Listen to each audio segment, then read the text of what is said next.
Hello, welcome to the Sound of Science, the place where we deconstruct unscientific bogus and silly scams. Let's go get them.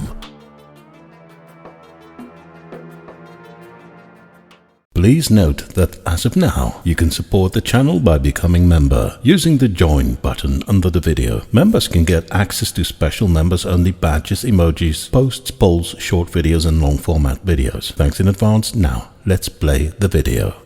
Hello, you wonderful critical thinkers. Today I stumbled upon a video of a man called Kevin Berger. He thinks that atheists have a burden of proof, although I think his approach is total nonsense. It is a bit different from the usual weak arguments we get from theists. Before I can get into this, there are a few practical issues I would like to point out. I have a bit of difficulties listening to Kevin's videos. First of all, the sound quality of his videos is a bit poor. There's a lot of white noise, but sometimes his videos host all kinds of background sounds that distract me a bit.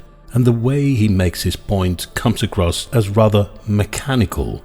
I know there are people who don't like my delivery of text, but Kevin is clearly reading his text from a screen or a note, and he's not very good at that. Premise 2, beliefs about those propositions, such as I believe P or I believe P is false, exist as tangible mental states. Premise 3. Then there is his kind of condescending tone. For example, at the beginning of the video that I'm reviewing, he says the same thing 3 times. Not by accident, but deliberately, because he seems to think that part of his audience is too stupid to understand him. No, most atheists do not assert the non-existence of deities. No, most atheists do not have a burden of proof for the non-existence of deities. No, I'm not burden shifting. I repeat, no, most atheists do not assert the non-existence of deities. No, most atheists do not have a burden of proof for the non-existence of deities. And for a third time, for those in the cheap seats, no, most atheists don't assert the non-existence of deities. Now, this should be perfectly clear to any intellectually honest interlocutor with properly firing neural synapses. I will explain something that should require no explanation, but based on the comments I continue to receive, apparently does. Because I wanted to understand Kevin's argument, I studied the comment section of his video, and that gives a bleak image of a rather arrogant and rude character. This is how Kevin treats his viewers. Shit for brains, you're full of shit, dumbass, dumb fuck, jackass, and the lot. This is only the comments under this specific video. So I decided to send Kevin a comment myself, asking him what I think is a clearly phrased and simple question that could have been answered with a simple yes or no. I asked Kevin, "Hello Kevin, I'd like to check if I'm sure about what you're saying. Are you saying that if an atheist says, 'I do not believe that a God exists,' this automatically means that this atheist says, 'I believe that a God does not exist'? Unless this atheist can prove that those two options are not the same." Instead of a yes or no, Kevin gave me a lengthy response, seemingly doubting my intentions, yet giving me the benefit of the doubt, and then a lengthy explanation of his point, including some basic math, all of it giving me a rather strong copy-paste vibe, but without ever giving me a clear yes or no. But based upon the video and the comments below the video, I think this is the point that Kevin tries to make. Now pay attention, because this is where atheists consistently get it wrong. Premise 1, claims require evidential support. Premise 2, not believing a proposition does not imply believing its negation is a claim. Conclusion, therefore, not believing a proposition does not imply believing its negation requires evidential support. Conclusion 2, therefore, without evidential support, not believing P, the dissent to the proposition, collapses into believing not P, assent to the negation. Premise 3, atheism is defined as not believing in the existence of gods as distinct from believing in the non-existence of gods. Conclusion 3, therefore, without evidential support, atheism collapses into the belief in the non-existence of God. So, let me put that into perspective and let me demonstrate why Kevin is totally wrong. So this is Kevin's idea. Many or maybe most atheists take the position of not believing that a God exists. This is also known as the lack of belief in a God position. But not believing that a God exists is only part of the lack of belief position. We will get into that in a minute. But let's call not believing that a God exists A. But they do not necessarily believe that a God does not exist. Let's call that B. So A is not believing that a God exists, and B is believing that a God does not exist. Most atheists see that as an important distinction. However, Kevin says that A not being the same as B is a claim that requires evidence. So Kevin's conclusion is that an atheist whose position is A, so not believing that a God exists, has the burden of proof to demonstrate that that is different from B believing that a God does not exist. And without that evidence, an atheist who takes position A automatically takes position B at the same time. That is the idea of Kevin. Now, let me show you why Kevin's reasoning goes totally wrong on multiple levels. First of all, stating that A and B are not the same is indeed a claim, and a claim indeed requires evidential support.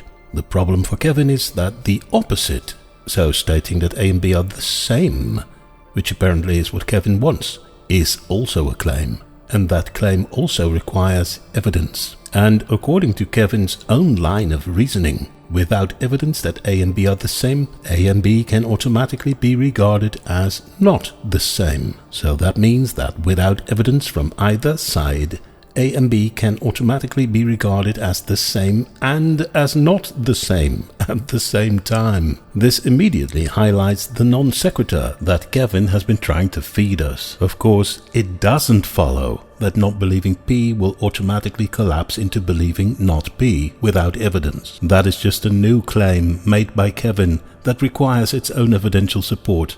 But of course, that evidence does not exist, because there are clear differences between the two options. What would you prefer, Kevin? A judge whose final position is that he has a lack of belief that you're innocent, or a judge whose final position is that he believes that you're not innocent? Would that be the same to you, really? Maybe the first judge has a lack of belief that you're innocent because he hasn't seen the evidence, but maybe the second judge believes that you're not innocent because he has seen the evidence. I think I know what judge I would want, because their positions are totally different. One will bring me to jail and the other won't. And this is where the biggest mistake of Kevin enters the game, his misunderstanding of lack of belief. An atheist who lacks belief regarding gods does not believe that a God exists, but also does not believe that gods do not exist. Yes, a lack of belief means a lack of belief in both claims. That would be me. I'm an atheist. And if your claim is a God exists, then I don't believe your claim. There is no way for me to assess that claim. If your claim is a God does not exist, then I don't believe that claim either, because there is no way for me to assess that claim. So the standard atheistic lack of belief position is a position of not believing two claims, not just one claim. Kevin's version of the atheistic lack of belief position only covers half of that. So his definition of a lack of belief is faulty. He misses 50% of it, which makes it totally different from believing that a God does not exist, which is a more specific kind of atheist position that we often call the hard atheist. So, let me repeat that only once and not twice for Kevin.